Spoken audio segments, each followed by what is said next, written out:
Good afternoon and evening, everybody. Hi, Solomia. It's good to see you.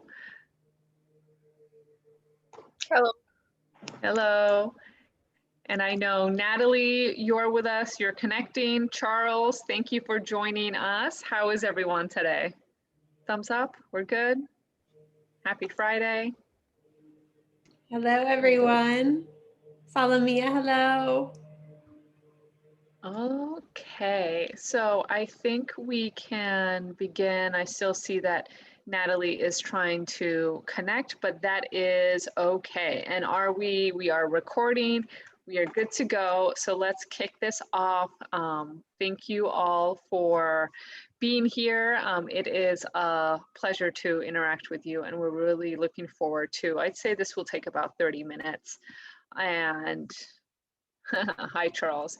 We are keeping an eye out on the chat as well. And really the purpose of this day was just to take some dedicated time to talk about scholarships, to talk about how previous students have succeeded, and really empower each of you to take control of this opportunity and really create the opportunity for yourself. So as a quick agenda, we will do some quick introductions. All of you will have either at this point interacted with either myself or Miranda, but we'll do a quick round of intros. I will take some time to actually break down what your scholarships mean, so you have a little bit more understanding as to how we arrive at final scholarship numbers. We'll review our program costs again, and then we'll dive into sort of like the real meat of the information of what you can do right now to start preparing for the program in August. We're about 3 months away. That gives each of you a really great sort of runway to gather the funds to prepare to join this program. And we want to give you those tools so that you can join us in August. And then finally, we'll go over payment plans and then some Q&A as well. In the meantime, as Miranda and I are chatting, feel free to introduce yourself in the chat, who you are, where you're from. If there's something you're really excited about regarding Watson, feel free to share that as well. And then as we go through our different slides, if you have any specific questions that come into mind, feel free to type them in the chat. We will try to respond sort of live, but if not, at the end, we'll definitely refer back to all of the questions. And just one more housekeeping item. If you are, because each of you at this point might be in different stages of the admission process, if you have been admitted and have received a scholarship offer, please at this point keep that confidential. So if you have specific questions regarding like the actual sum that is your responsibility, please email Miranda or myself privately. This space is not for those specific discussions, but more overall strategies that you can use. And thank you, Andrew. Thank you for being here all the way from Uganda. So, quick intros. My name is Isabel De Jesus. I'm the VP of Admissions at the Watson Institute. I am based in Boca Raton, Florida. I've been a part of the Watson Institute for the past 3 years, and really my role in the organization is supporting the team and supporting our students in their Watson journey. So everything from, when you first find out about Watson to the day you graduate and become an alumni, my goal is to create a seamless and positive experience for all of you. And Miranda, I'll pass it to you for your intro as well. Hello, everyone. I'm Miranda Williamson. I'm the Director of Search here at Watson Institute. I'm coming up on 1 year with Watson Institute. I'm based in Boulder, Colorado. I really believe in social justice oriented educational experiences like Watson Institute. And I love the work that I do to empower each of you with the tools needed to go out and create positive change in your communities. So I'm really excited to be here and to have this conversation with you. Absolutely. Thank you, Miranda. And you will, as applicants and hopefully our students soon enough, Miranda and I are both here for you throughout the entire process. And I think, we share this, and as you go through, you will realize that this is a highly personalized experience, right? I like to joke that, we're not robots behind a screen sending automated messages. We know each of you, we remember each of you, and, our mission is to help you individually overcome the hurdles and arrive in the program. So we are truly here to help. So over the next few months, any questions, anything that comes up, please feel free to reach out to Miranda or myself, and we will respond. Yes. Okay. So let's dive into our first component of understanding your scholarship. So when you receive your scholarship, you will sort of like see it is sometimes divided into different sections. And our commitment, our goal as an institution, and this is across all of our programs around the world, is to make Watson Institute accessible by removing financial barriers. You will see our scholarships are generous, and they are not, again, going back to sort of like a predetermined sort of like automatic system. We personally review all of your situations, all the information provided, all of your background, and do our best to provide a scholarship package that is doable for you. So we have our scholarships are based on merit and need. Merit is based on the quality of your application, the interview that all of you have, and then the need-based scholarship is dependent upon the information that you provide us around your income and your family income. If you have not filled out that form yet, it's essentially our financial aid form. I have included, you'll see here, a link to that. We will be sending out this PowerPoint to you afterwards, so you can use that. And if you need it, you can just email us directly and we'll send it to you as well. But if you are looking to qualify for need-based aid, we need that information, because the more information we have, the more that we can help you. So that is sort of the formula behind how we arrive at your scholarship levels. And then program tuition and value. So I said our scholarships are generous, and they absolutely are. It is something that, we are really proud of, being able to bring students from vastly different backgrounds, economic backgrounds, cultural backgrounds, geographic backgrounds. We supersede all of those barriers and bring together an incredibly diverse cohort. And a big way we're able to do that is through our scholarships. But that does not mean that the program is free. In maybe a perfect world, we would love to be able to offer it at no cost, but this is the real world. And that is, to be frank, an unrealistic expectation, given the outcome and given the value of this program. So as some of you might know, the cost of the virtual program is $6,000 before scholarships. This is a 4-month full-time program. This is not a program where we send you a few YouTube videos each week for you to watch and then report back, and then we meet once a week. This is a highly intensive, rigorous, personalized, and really life-changing experience. And, we have been doing this since 2013. I was actually just working on our alumni statistics last night, so they're fresh in my head. But as of right now, we have 294 alumni from 69 different countries.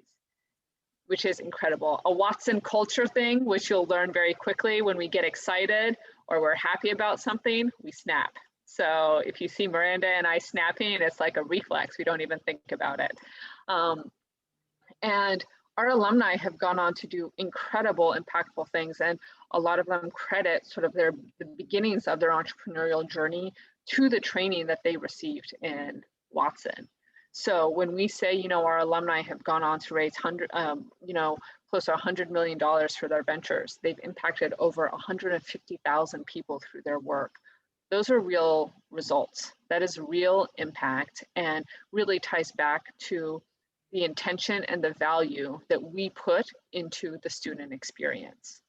So I say all of that to sort of like preface, we know and we are aware this is an investment, right? This is not sort of like a lighthearted decision for you to make, but there is a reason for it, right? And the value is worth it. So through the program, you receive, of course, 4 months of entrepreneurial training from seasoned entrepreneurs, personalized mentorship from experts. For the accelerator program, you receive 2 mentors for the 4 months, diverse group of peers, and a lifelong global community. So that is what you get. And I would also like to point out that in some ways for the Watson Institute, the past year with this global pandemic has actually given us a very unique opportunity. The program, before we had to shift to virtual, is the in-person program is $15,000. And that does not include flights, visa expenses, food, and like your living expenses. And it is completely worth it, right? I mean, when you're in person, there are additional costs and sort of like a different sort of experience. But I'm like bringing that up to emphasize that the virtual program combined with your scholarships is truly the most affordable this program is ever going to be. It's the most affordable that we will ever be able to offer you this program. So I like to sort of like preface with all of that because I know conversations around scholarships and funding can be a little overwhelming and intimidating and discouraging, but don't get discouraged and really sort of, as you're working through this over the next several months, come back to this. Remember like why you are applying for this program and what the value that you are going to walk away with. And if at any point you are unsure of that, or you're questioning it, or you need some, you know, a cheerleader by your side, give us a call and we will sort of like pump that energy back into the process. So program tuition and value, just wanted to touch on that a little bit. And just go for it. Yeah, I just want to add a bit to what Isabel is saying, is that I think there's this idea that because the program's virtual, you're getting less of an experience than those that are in person or the in-person program. And I just want to emphasize that that has not been the case for this program. We have worked really hard with our programs team to transition this program to a virtual experience that maintains all of the components that our in-person program has. There's been some added benefits, like we now utilize mentors from around the world. We had one mentor who's working in the United Nations in Italy and launched a social enterprise of his own in Cameroon. And we were able to bring him on as a mentor and would not normally be able to do that if we weren't occupying this virtual space. Likewise, we've been able to bring seasoned entrepreneurs from all over the world that have done incredible work that we normally wouldn't be able to bring to teach our courses if they were required to come to Boulder, Colorado. So there have been some benefits to this virtual space, and our scholars have reported that this has been a transformative experience, and we've actually received some of our highest reviews from our virtual scholars in the history of Watson. Yes, thank you, Miranda. We put the student experience first. And whether that is virtual or in person, that is our priority. And our programs team is an incredibly powerful team. You know, Miranda and I live on the admission side. We work with all of you. The programs team right now is working around the clock to prepare for all of you. And they're incredibly experienced individuals. So yes, don't for a second think that you're settling for something less than. We have really worked hard to ensure that's not the case. So if you want to do a little bit more exploring of the Watson experience, I encourage you to check out our YouTube channel. So on our YouTube channel, we add, I mean, some of those sort of like marketing promotional videos that we have, but we also upload some of our joint master courses. And by joint, I mean, we open it up across all campuses. So students from Boulder and students from Guatemala and students from Florida, everyone joins at once. These are typically for our higher level master courses. You know, if we're inviting a global CEO, we want everyone to benefit from that. So we kind of like open it up to the community. So you can access our master courses, you can access the Watson Summit, which as an accelerator scholar, you will get to experience yourself as well. And the summit is essentially like your like thesis presentation, but way more interactive and way more fun, where we pull in everyone from really the Watson community to come and cheer you on and really showcase all the work that you have been doing. So you can watch previous summits, and then also you can sort of see some of the student highlights and interact with some of the Watson scholars as well. So check out our YouTube channel if you have not already. It's a lot of fun. Good way to, you know, spend 30 minutes to an hour if you're looking to procrastinate from something else. Okay, so now let's dive into it. How are you going to raise the funds? And this is under essentially the assumption, a lot of the things that I'm going to be sharing right now is under the assumption that you are here and you're looking to learn more because you currently do not have the ability to simply just pay your tuition in sort of like one big payment, and that you actually, starting now, have to start making planning and making arrangements to make this happen. So that is sort of like the assumption that I am going off of as I talk about these things. So we will share historically just what students have done. And really it comes to 4 big buckets. Personal and family income. So our program is full-time, working part-time is feasible. And if you are sort of like unsure of what that like means for you, you can connect with us because of course we're dealing with time zones and differences and commitments, etc.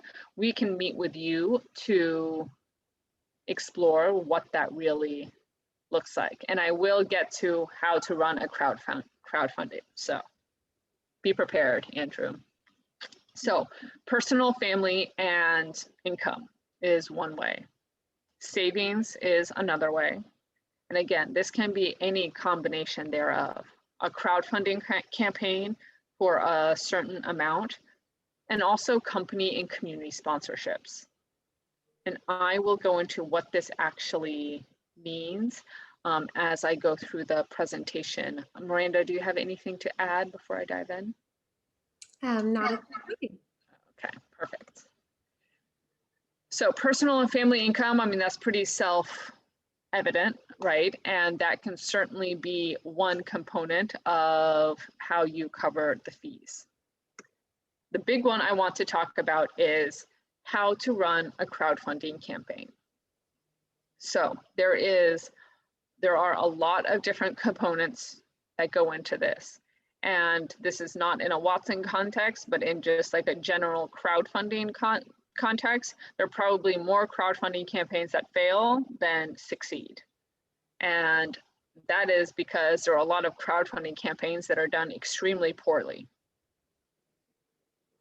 And there are certain ways to do it well and certain ways to help build success. So what do I mean by a crowdfunding campaign? So sort of like where your mind might go is using an online, essentially like platform, an online website where you create yourself, you make yourself a profile, and you use that profile and use essentially your storytelling abilities to share this with your audience, share this with your network, and essentially encourage people to help support whatever you're trying to crowdfund for. So yes, this can happen throughout the sort of like typical crowdfunding platforms. And if you want more specifics of what works for you, we're definitely happy to talk about that towards the end as well. So here are the basics in terms of you preparing that you really should think about. I mentioned earlier, a lot of crowdfunding campaigns are not done well, and that really goes back to the storytelling component. And creating an engaging profile, crafting your ask is going to be a huge component of this. You are, through a crowdfunding campaign, looking to inspire people to take action on your behalf. And not only inspire to take action, but inspire to take action to give you funds. And therefore, that is a big ask, which means you have to put in a big effort to help them connect the dots of why you're doing this, why this is important to them, why this is important to you, and what the outcome is going to be. So what this does not mean is, and I'll just share sort of like what we have seen in the past, this does not mean taking a screenshot of your acceptance letter, posting it on Facebook and saying, I need money, please support me. That is not a crowdfunding campaign. That is borderline spam. And when we do see things like that, I will share that we typically ask the students to take it down because it's not a good representation of what we're trying to sort of like bring to our students. That is not a crowdfunding campaign. A crowdfunding campaign, the storytelling aspect is, what is your why? Why did Watson Institute sort of like gather your attention to begin with? What is motivating you to apply to this program that you maybe came across on, maybe someone forwarded you an Instagram post, or you just happen to randomly see it online or on an opportunity site? Why is this specific program calling to you? And what sort of prompted you to take action? And think about our program, right? We are focused around social entrepreneurship and social impact, right? We want to accelerate your projects and your career to create more impact in your communities. You are sort of like the next generation change makers that we're trying to empower, that we are empowering and sort of accelerating into the next stage of your entrepreneurial careers. So share a little bit of that. What was your journey leading up until this point? What is driving you to want to improve your community? What social issues keep you up at night? And then connect that back to Watson. And how is this opportunity going to elevate your next steps? And the results are there. Like I said, with our alumni, the impact is there, the results are clear. What gaps do you have in your sort of like entrepreneurial journey that Watson can help fill? And that can be anything from straight up entrepreneurial training, right? Like those hard skills, whether we're talking about entrepreneurship or social entrepreneurship, the sort of foundation of what you need to know is going to have a very similar base. So maybe it's the hard skills that you need. Maybe it's the mentorship component, or maybe you're just looking for peers where you really relate. We hear all the time, once our cohorts get together, that they say, I found my tribe at Watson. And this is, we're going to bring students from all over the globe, all different backgrounds. I mean, really, on paper, it looks like they might have nothing in common, yet there is something in common that drove them to apply to Watson. That's what bonds them. So maybe it's community that you're looking for. All of this to say is really identify what is your why, where do you want to go, how's Watson going to help you get there? And if you can draft that story in a very inspiring way, that will be the first step you need to take for a crowdfunding campaign. That was a lot. I get very passionate when I'm talking about our program. Yes, absolutely. And I'll add to that because I've done a lot of crowdfunding, not for myself, but for charities that I care about. And one thing I've found very successful and very important is that you need to understand your community and the community you're asking from, and understand what they're willing and capable to give. So you're setting your goal, something that's very personalized to what they're willing and capable to give. And then you're identifying, for me, I would identify something my community wants to do or engage in. And I'm a runner and my community is a runner, so they want to engage in running. They also like drinking, and so they want to engage in drinking. So I bring those two activities together in an event. I know events are challenging in COVID times and in this virtual space, but there's still an opportunity. And then I would create something that they can participate in and donate to my cause while they're participating in this event where they're running and they're drinking. I would get all the alcohol or beer donated by a local brewery. So I'm mobilizing my community to be a part of this fundraising opportunity. So I'm willing to completely have these individualized conversations with each of you if you're interested in making an appointment with me, and we can talk through some of these detailed items and how to mobilize a crowdfunding in this type of unique and personalized way. Mm-hmm. Absolutely. And I mean, you might think my community, my network is small. I guarantee you it's bigger than you think. If you really sit down and think about what are teachers that have had an impact on me, what are professors that had, teachers, mentors that had an impact on me, who are friends and family that are really sort of like bought into my long-term success.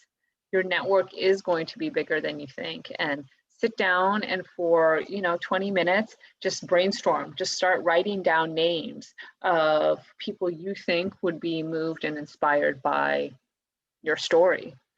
And then also think, are there individuals in that group that can essentially become ambassadors? Maybe someone maybe one of your mentors or teachers has a larger network than you do, and they're bought into your story and they're going to want to share it with their community, right? So try to identify those few people who can help spread the word on your behalf and make it easy for them. Tell them, give them the content that they need to share. Provide them a specific ask. And this kind of goes into set personalized goals for everyone. And I was saying our priority in the admission process is personalization, because all of you have very individual cases, and it's not a one size fits all. And you'll see this throughout the entire Watson experience. Everything is personalized to you and to your journey. And we do that because we want you to get the most value out of what we're offering. And you can think about that in a crowdfunding campaign as well. And when we say set personalized goals for everyone, again, context is key. If you're asking your friends who are maybe in a similar situation as you're not going to ask your friends, hey, you can give me about $1,000 and that would be great. They'd look at you like they were crazy. But what if you had 10 friends who gave you $10, right? You think of it smaller and set goals that make sense for who you are asking, because that is motivating, that is encouraging, and that's how you're going to essentially sort of like build the fund. When you see people who have raised, millions of dollars for nonprofits, most of those are small payments, most of those, and I was in fundraising before I joined Watson as well. the biggest impact was made by the smallest donations. And it was just the volume of it, and it was building that community. And you can do this. Each of you are doing incredible things in your community. Each of you are really, and I mean, an inspiration to us. It's why you're here. It's why you're talking. So don't doubt that and really lean into it. And then finally, start early. So it's easier to raise the last dollar than the first. And that kind of goes into it's momentum. And people like to support things that are already succeeding. Yep. For better or for worse, that's how sort of like the human mind works. So start early and go to your sort of like key individuals that you know will help build some momentum. And say, okay, help me get to, I need however much money, help me get to my first milestone, and then let's share this and see what else we can gather. Start early, be consistent, and with all of this, you would be surprised in how much you can mobilize your community to help support you. Absolutely. And be very vocal about when someone gives. What Mm-hmm. I do with my crowdfunding campaigns is whenever someone gives, I write a really lengthy thank you, very lengthy public thank you note on one or more of my social media walls, um, about how that person has touched my life and how their giving is so generous. And then other people want to be part of that lengthy thank you note and be a part of that, and they're reminded. So be very vocal about every step of this journey as well. Exactly. Show appreciation, whether it's $1 or 500. If someone took that action to get behind your journey, they deserve recognition. And people like to be recognized for the good things that they do. That's just, again, human nature. We are not altruistic. Yeah, exactly. So that's a little bit, and we have some documentation that we'll be following up with, sort of like outlining what we just talked about in a little bit more detail for you to refer to afterwards, if that's helpful for you. And then community and company sponsorships. So this a little bit like crowdfunding, but with crowdfunding, I see it as much more on an individual level, right? Friends, family, you're reaching out to individual people. Company and community sponsorships are a little bit different. And what this would mean is local businesses, nonprofits, or schools.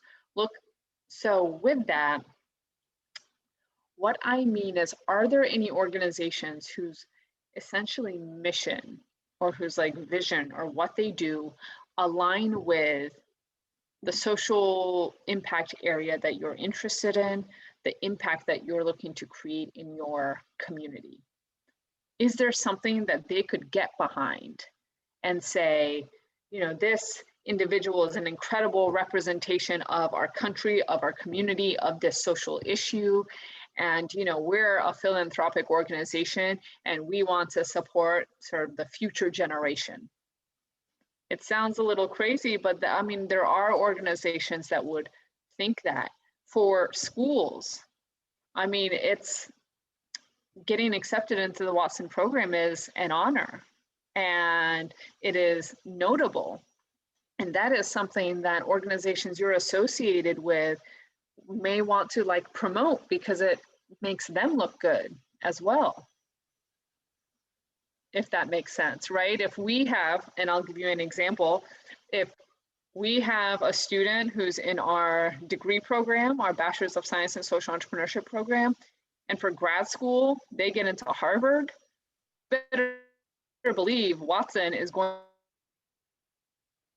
to be saying, we are so proud of our student, they got into Harvard. Because in a way, we're claiming that impact because we were part of the journey that got them there. And if they were looking, and if they were saying like, oh, we're running a crowdfunding campaign or something, like we might be even motivated to say, okay, let's see what we can do. Let's see how we can help, how we can mobilize our community to help you support you in this journey. So think about it like that, a little bit more out of the box.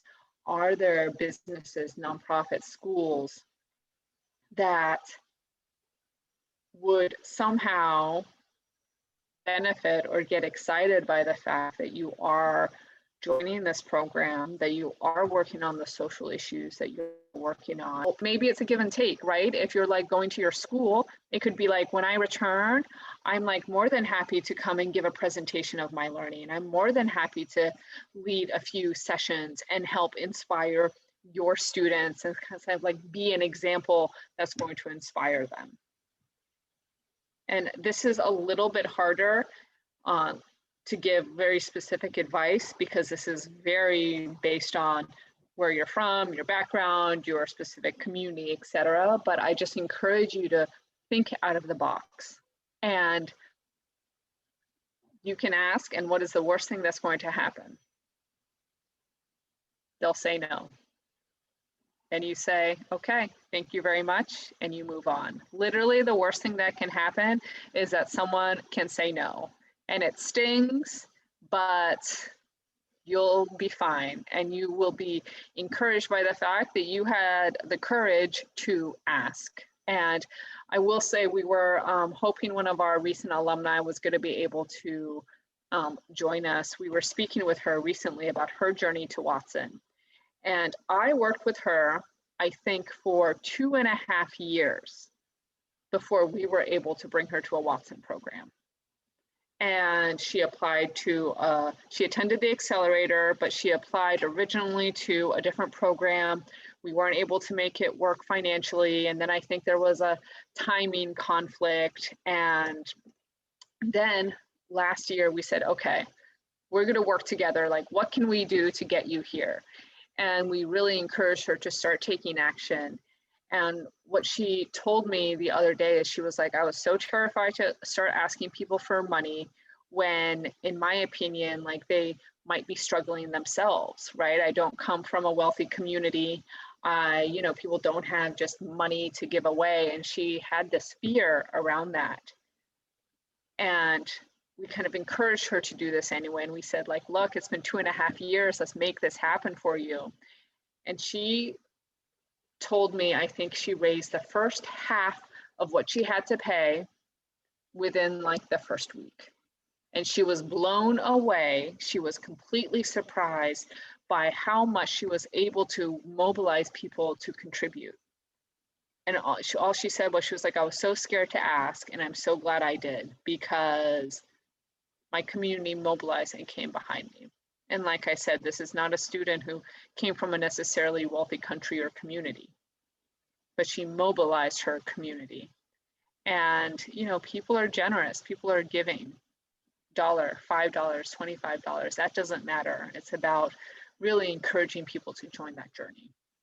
So local businesses, nonprofit, schools, again, if you want to brainstorm that, we'd be happy to set up a meeting and kind of like look into that, help craft your messaging. And then finally, external scholarships based on your venture area. I will admit this is a little more difficult, because very hard to find and competitive, because external scholarships could be something like, you know, we have a lot of students who come from the African continent. The MasterCard Foundation is one that gives out a lot of grants for aspiring entrepreneurs. And on occasion, we have had students who have received that as a part of, you know, their like fundraising campaign to attend Watson. So those opportunities do exist. That would take a lot of sort of like Googling and research on your end. So let's say you're, you know, working on gender equality in Turkey. Well, Google that, gender equality initiatives like young entrepreneurs and Turkey and scholarships. See what comes up. I've done that. I should probably do that, and let's see what. But there are opportunities, petition, and difficult to find, but not impossible. And all of you, I know if you're here, it indicates you're a gritty entrepreneur, like what we, you know, really look for at Watson. And these are the kind of things that you might be able to find. Okay, so let's get to, so we went over crowdfunding. We went over typically what we see other students, how other students fund their tuition. Personal income, which could be like through their family income, brothers, sisters, uncles. I mean, we've seen it all, cousins. It could also be through part-time work that they do or freelance work that they do during their time in the program. Right? If you have a very specific skill and you've never freelanced before, well, maybe now's the time to try. And then savings and crowdfunding. So that is the bulk of what we see. Another tool that we have to make this a little bit more accessible to you are payment plans. And payment plans are meant so you don't have to do one large payment all at once, especially if you're doing this through sort of like income and savings. Payment plans can be a huge help. So logistically, this is how it works. Payment plans can start as early as June, so next month, about a week and a half from now. And if you start in June, it's divided up into 6 payments. You make the same amount of payment the first of every month: June, July, August, September, October, November. The program ends in December, so you make your final payment the month before. The reason we do that is because we just want you to enjoy the last month. The program flies by. The last month, we have so many big milestones. You know, we want you to enter the month of November knowing that everything is finalized and you can just relax. So that is how payment plans work. You can begin in July, you can begin in August if you want, depending on your preference. You first must make your enrollment deposit, which is $250. The enrollment deposit secures your spot in the program. So we do have limited space, even in the virtual sort of like world where theoretically we could have, 100 of you tune in all at once. We care about quality, not quantity, so we still do keep it small. And in fact, through the virtual component, our program has not gotten any larger than what it is when it's an in-person program. And that's intentional. So you would make your first enrollment deposit, and then after that, whatever tuition is left over, because your enrollment deposit is not an extra cost, it goes towards your final tuition due. Whatever's left over after that is divided into equal payments that you make at the beginning of each month. For the payment plan, it's not just, we don't just give it to everyone without a process. So if you are interested in a payment plan, you would apply. I've included the link here, and again, you can always ask us for it. And in that, we ask you, where are these payments coming from? What is your plan for this? And just a little bit more information as to how you are going to essentially honor the payment plan given to you. And we will ask for documentation. If it's income-based, we will ask for verification of that. If you are saying, my father and my mother have agreed to make payments, well, we will actually ask for their contact information, usually an email, so that we can verify that as well. So we are selective regarding our payment plans because we want to set you up for success. We want you to enjoy the program. And if we approve an unsustainable payment plan, that is going to severely take away from you truly experiencing the program like you should. And we want to set you up for success. We want you to enjoy the program. And if we don't think that's feasible, we will come back to you and say, okay, like, let's rethink this. And we will not approve a payment plan unless we think it's realistic. If you send a payment plan that says, I am going to crowdfund, and that is all you say, we will not approve that. Crowdfunding is, as we said, there's a lot of things that can go into it.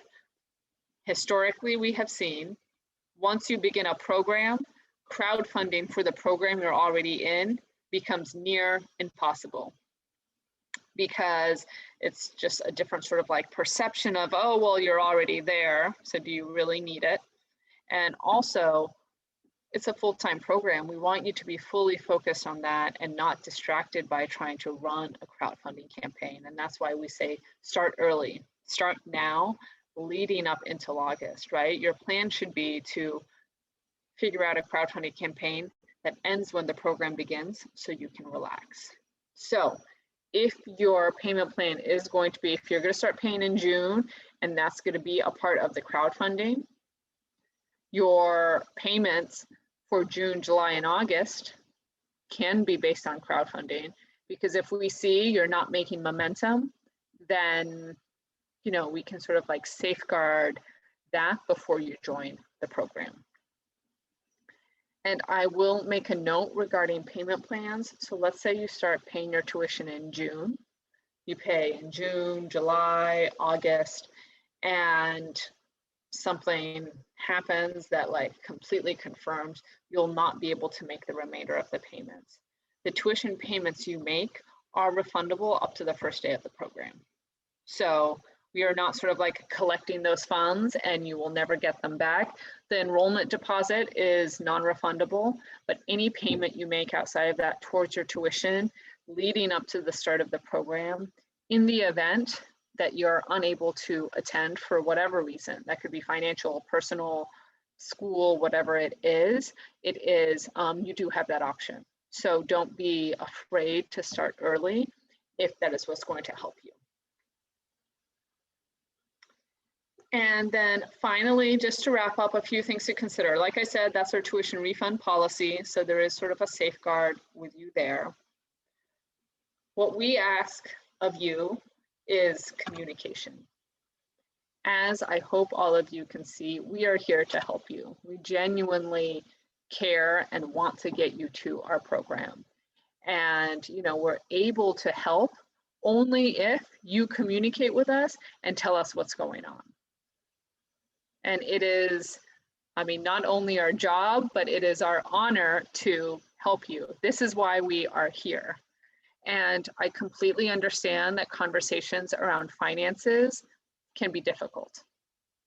And maybe, you feel overwhelmed, or, no one likes to say, I don't have enough money for that, right? It is not, no one likes to like have that conversation.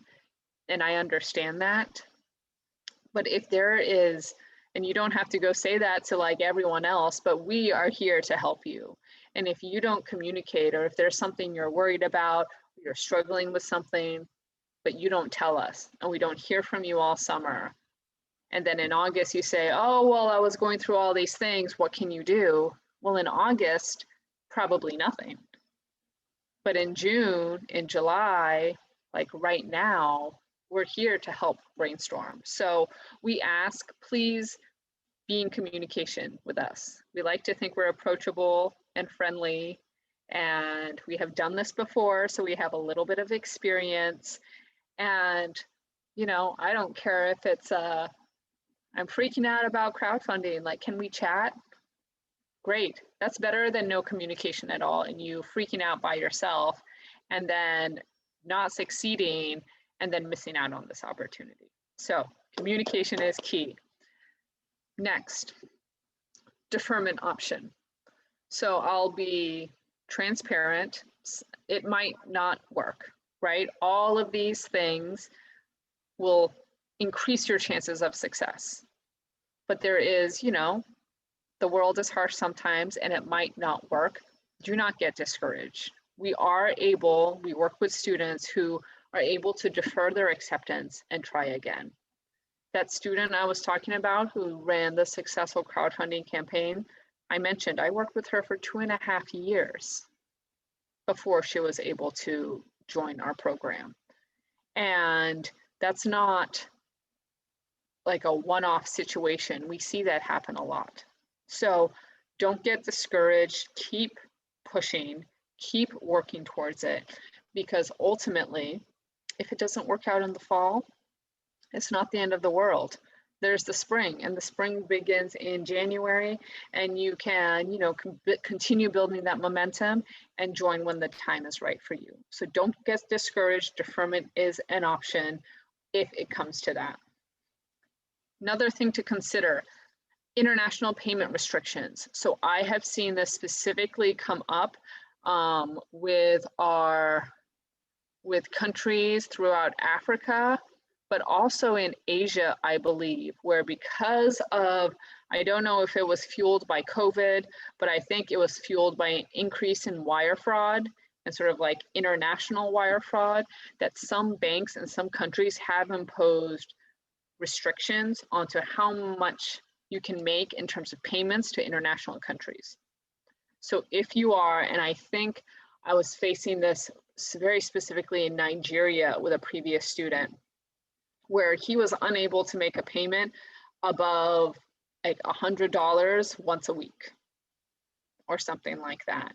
And he had to find a friend who had a PayPal account in another country who didn't have that restriction so they could make the payment, It's certainly, we can work around that. We can find, ways, there's always a solution to that, but definitely look that up. And if that is something that applies to the country that you're in, take that into consideration and let us know. And then the final thing is, this is a good time to be having this conversation. It's not June yet. The deposit deadline isn't even until July 1st, although I recommend make your deposit as soon as possible, reserve your spot. And also once you do that, we start sharing a lot of very exciting programmatic things. So submit your deposit as soon as possible, but the deadline is not until July 1st. And then tuition deadline is August 6th. So we have time. And I just encourage all of you to take action. Don't be afraid. Start planning, start brainstorming, start talking to friends and family and your community and see what you can make happen. Great. So I think that is it on my end. Miranda, if you have anything else to add before we dive into Q&A.